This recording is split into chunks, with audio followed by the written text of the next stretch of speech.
Salve, rapaziada! John Textor desativou a conta no Twitter. Por que isso é tão importante e por que isso requer uma reflexão? Vamos trocar uma ideia sobre isso. Mais um vídeo aqui do canal Brown e Fogo, absolutamente tudo sobre Botafogo de Futebol e Regatas. É uma reflexão importante sobre tudo, tá? Sobre como é que deve estar a cabeça do acionista majoritário do Botafogo, sobre o motivo pelo qual ele apagou a conta dele, desativou, melhor dizendo, e assim, quais podem ser as consequências disso? E o que eu acho que pode ter ocasionado isso, tanto no aspecto que o John Textor ele tá certo e tanto no que ele tá errado, tá legal? Vamos trocar uma ideia, se inscreve aqui no canal, deixa o like, ativa o sininho para você não perder nenhuma novidade. E o negócio é o seguinte, rapaziada. Primeiro, obrigado aí, a gente tá chegando a 86.400 inscritos, a nossa meta é bater pelo menos até o fim do mês 87 mil inscritos. Será que a gente consegue chegar aos 87 mil inscritos aqui no canal? Enfim, só se inscrever aqui, porque metade das pessoas que assistem ao canal Brown e Fogo todos os dias não são inscritas. E aí, cara, a gente viu que o John Textor, ele apagou a sua conta nas redes sociais, no Twitter, né? No Instagram ele continua, mas aí ele posta muito de vez em quando, de vez em nunca, na verdade, né? E no Twitter, onde ele era muito ativo, falava todos os dias, curtia, mandava mensagem para as pessoas, ele simplesmente deletou a conta. O que eu penso sobre isso? Primeiro de tudo, tem que ter muita paciência e tem que ter um emocional muito forte para estar no Twitter. Esse é o primeiro ponto, tá? Tem que ser muito casca grossa para estar naquela porra lá, porque é um negócio complicado. Se eu, que não mando em nada, eu não tenho influência nenhuma dentro do Botafogo, eu que sou um cara, tipo assim, eu tenho o meu canal para falar do Botafogo, eu sou jornalista, formado em jornalismo, falo aqui do Botafogo, tenho um perfil grande que eu falo sobre futebol de maneira geral. Eu sou xingado e ameaçado toda semana quando o Botafogo perde. Sou xingado, tá? Ah, seu merda, que você tem que fazer alguma coisa, que a culpa é sua também. É como se eu escalasse time ou contratasse jogador, né? Então, se eu já não tenho emocional direito para estar no Twitter, por exemplo, se você pegar o meu Twitter há 4 anos, eu era muito mais ativo. Postava lá as minhas opiniões sobre o jogo, sobre os jogadores, sobre o clube. Eu era muito mais ativo. Hoje em dia, eu não sou mesmo, né? Talvez eu tenha perdido sanidade mental para estar lá naquele ambiente tão tóxico e bizarro, onde pessoas se escondem, né, atrás de perfis anônimos para atacar, torcer pelo mal de outras pessoas, desejar o mal de outras pessoas. O Twitter, assim, se você não tem, não crie, tá? Não crie o Twitter se você não tem. Eu torço até todos os dias para minha conta cair também. E aí, você imagina o John Textor. Se eu passo por isso, imagine o John, que é o acionista majoritário do Botafogo, tá legal? Mas eu acho que tem algumas lições que ele tem que tirar disso, de erros que ele cometeu, sabe? É aquilo, ninguém merece abrir a sua DM, acordar de manhã, abrir a sua caixa de mensagens e ter um monte de ameaça e xingamento, sabe? Porque o time que você é dono perdeu. Só que agora, existe a pressão de você comprar um clube grande. Ele mesmo falou, se eu não quisesse pressão, se eu não quisesse esse calor, essa cobrança, eu comprava Londrina. Foi o que ele falou, né? Claro, uma coisa não justifica a outra. A gente sabe como é que é o ódio na internet. É uma coisa muito bizarra. Outro dia eu postei uma foto, enfim, bebendo, né, com uns amigos, tal, e aí um cara veio cobrar que você não tá cagando pro Botafogo. Eu falei, cara, eu tô cagando pro Botafogo por quê? Eu fui conversar com ele, eu falei, por quê, cara? O que foi? Ah, porque o Botafogo acabou de perder e você tá postando foto com os amigos. Eu falei, cara, o que tem a ver? Você também tá postando foto com os amigos, eu acabei de ver na tua rede social. Ele, desculpa, porque eu tô muito irritado. Porra, então, tipo assim, é um ambiente bizarro, as pessoas ficam malucas, né? É um ambiente medonho. Mas assim, eu acho que também é uma justificativa interessante para a gente analisar o que o John Textor falou. Ele disse que não está pagando só pelas cobranças, apesar dele ler muitas coisas negativas, tóxicas. Ele tá pagando porque ele disse que num fim de semana o Crystal Palace ganha e o Botafogo perde. Aí se ele comemora a vitória de um, ele recebe os xingamentos do outro. Aí vamos dizer que o Botafogo ganha, mas o Lyon perdeu. Aí a galera do francês começa a xingar ele. Então, ele disse que ele não consegue, digamos assim, ter uma conexão boa, porque nem todo mundo ganha no mesmo fim de semana, sabe? E é curioso, né?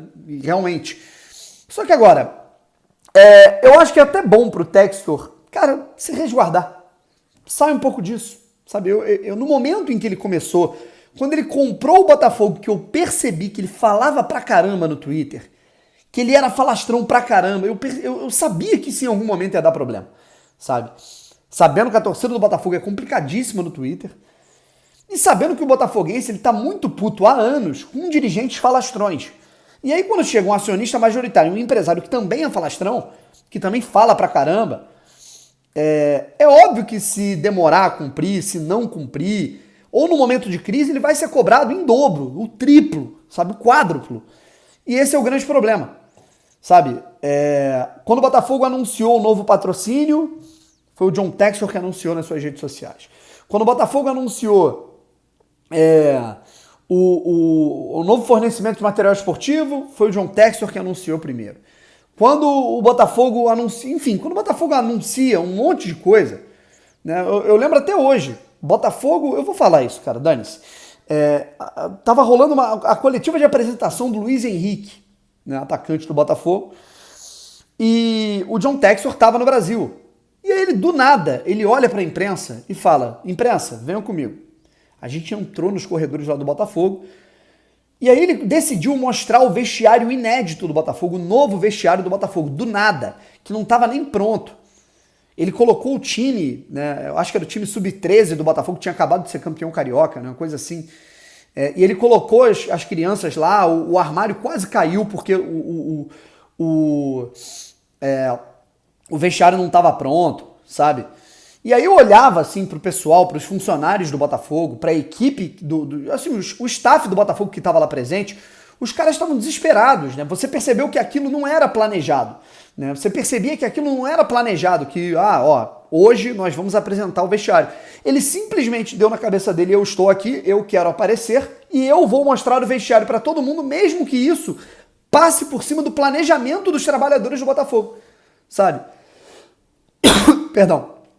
Então, isso mostra um pouco do que é o John. Ele é espalhafatoso, ele é espontâneo, né? Isso tem seu lado positivo, mas tem um lado negativo, sabe? Que é um cara que ele vai passar por cima, digamos assim, de alguns processos profissionais dentro de uma empresa, porque ele é o dono e ele quer mostrar as coisas, ele quer fazer tudo porque ele tá lá, ele quer aparecer perto, né, mostrando o vestiário novo, sabe? Então, isso é uma questão que me incomoda, sabe? Isso é uma questão que me incomoda bastante nele. Ele é um cara que ele quer puxar tudo pra ele no momento que ele tá aqui, tanto é que quando ele pisa no Brasil, quando ele está no Brasil, tudo vira um furacão, sabe? Tudo vira um pandemônio, cara, porque a gente tem um cara que ele quer anunciar tudo antes da hora, ele quer anunciar tudo, ele quer falar tudo, ele quer falar o que ele vai fazer, ele quer falar as pretensões dele. E numa dessa, ele foi lá, falou as pretensões dele em relação ao Campeonato Carioca, deu tempo para a Ferj arar o terreno e conseguir fazer com que o Campeonato Carioca não pudesse ter reservas, não pudesse ter sub-23.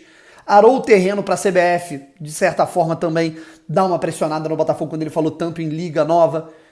Então, esse jeito meio falastrão dele é algo que tá fazendo com que ele sofra algumas consequências, sabe? Eu não acho nem que ele é um cara que, ele comprou o Botafogo porque ele não tá nem aí pro Botafogo, ele só quer fazer o dinheiro. Eu não acho que é só isso. Eu acho que ele realmente quer montar um time competitivo. Mas ele é tão falastrão, ele é tão boca aberta, que ele arou o terreno para fazer com que o Botafogo sofresse com penhoras, congelamentos, o Botafogo não tá se dando bem com a justiça, CBF e Ferj não ajudam. E aí, com isso, ele tá tendo o dinheiro dele bloqueado, ele não tá conseguindo agilizar, 2023 está se tornando um ano perdido, e a imagem que ele tá passando pra torcida é de que ele é um cara fanfarrão. Entende? Tudo pela boca dele. Tudo porque ele fala muito, sabe? Eu sempre falei isso. Se tem uma coisa que eu odiava na época do Botafogo amador, é que tudo vazava, é que tudo era falado, vou contratar não sei quem, vou contratar um craque, vou fazer isso, vamos ser campeões. Desculpa, cara, eu não gosto disso, sabe? Eu respeito quem gosta, tá? Mas eu não gosto. E eu acho que muito da revolta da torcida do Botafogo é porque, no momento de crise, as pessoas lembram daquilo que ele estava falando. E até o momento, independente dos problemas, a gente ainda não tem CT, a gente ainda não tem integração base profissional, a gente não tem grandes contratações como ele tinha prometido para o início desse ano. lá se você pegar entrevista há 6, 8 meses, né? E a gente não está tendo um processo de adiantamento de projeto do Botafogo, sabe? Com inúmeras razões para isso acontecer. Todo esse processo da lei da SAF está prejudicando muito o Botafogo. Mas ele também tem sua parcela de culpa ao falar esse tipo de coisa. E outra coisa, eu acho até interessante que ele não esteja mais no Twitter.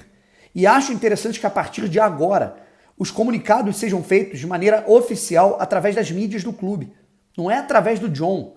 O John é o acionista do Botafogo. Ele não virou a persona do Botafogo. Eu detesto esse personalismo enorme, sabe?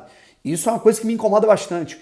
E eu espero que ele esteja aprendendo com isso, que para ele ter essa sanidade, ele vai ter que ficar quieto e trabalhar mais, sabe? É como na entrevista lá que foi dada ao Fogão Net e tudo mais, é até bacana. Perdão, eu até ia fazer uma pergunta, mas da mesma maneira, a gente não viu esse pronunciamento da lei da SAF e tudo mais, uma explicação contundente do que está acontecendo, através dos veículos oficiais do Botafogo.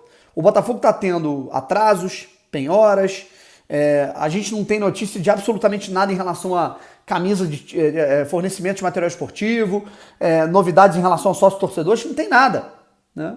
Porque está tudo muito solto dentro do Botafogo. Então, desculpa, cara. A partir do momento que o John ele desinstala o Twitter, eu espero que a comunicação do Botafogo se torne mais profissional. E eu não falo da comunicação dos trabalhadores da comunicação, não. Porque esses trabalham bem e esses são prejudicados por esse jeito atabalhoado e quero fazer tudo eu mesmo do John. E eu espero que ele esteja aprendendo que ele vai ter que mudar esse tipo de coisa, esse tipo de conduta a partir de agora. É isso.